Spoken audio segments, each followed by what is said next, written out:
Pag Sa leg hindi, ka na. oo, o kaya kapag hindi siya bumalik on its own, usually it's designed na bumalik on its own. Pero kung minimal lang yung turn na ginawa mo, hindi siya babalik. Okay.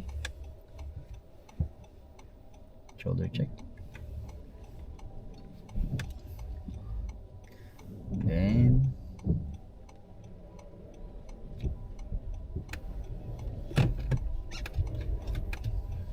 ganun din, dalawang kamay din ang pang-turn mo. Okay. Pagka ganito po ba, kailangan on the side ako or... Pwede ka sa middle kapag nasa residential. Okay.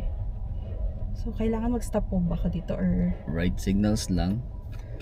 Tapos, tingnan mo si ate kung tatawid dyan. Then, kailangan mag-stop kung tatawid siya. Okay. Signal pa rin. Pero ang stop mo, hindi dito. Malapit na doon. Okay. Okay. Forward. Then, 9 to 5.